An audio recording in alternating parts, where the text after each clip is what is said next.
આવો આજે તમારા ફોનની બેટરી વધારું સો દેટ તમારે પાવર બેંક લઈને ના ફરવું પડે આખા ગામમાં. તમને શું લાગે છે કે વાઈફાઈ અને બ્લુટૂથ બંધ કરી દીધા તો બેટરી બચી ગઈ? એવું નથી કરવાનું. સેટિંગ્સમાં જાઓ અને પછી સર્ચ કરો લોકેશન. ત્યાં તમારે જવાનું છે લોકેશન સર્વિસીસમાં. પાછું લોકેશન સર્વિસીસ દબાવો અને ત્યાં વાઈફાઈ સ્કેનિંગ અને બ્લુટૂથ સ્કેનિંગ આ બંને ઓપ્શનને ઓફ કરી દો. આ બંને ઓપ્શન તમારી પીઠ પાછળ પણ વાઈફાઈ અને બ્લુટૂથ શોધતા હોય છે.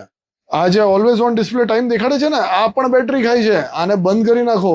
એને બંધ કરવા માટે જાઓ સેટિંગ્સમાં, સર્ચ કરો ઓલવેઝ ઓન અને ત્યાં જઈને તમે ઓલવેઝ ઓન ડિસ્પ્લેને બંધ કરી દો.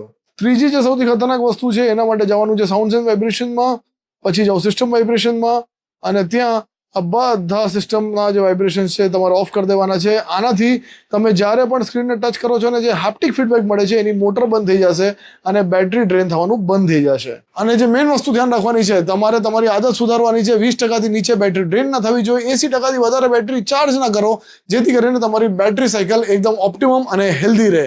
હવે આમાં બેટરી સેવ કરવા માટે તમે શું કરો છો એ કમેન્ટ કરીને બતાવવાનું નહીં ચૂકતા.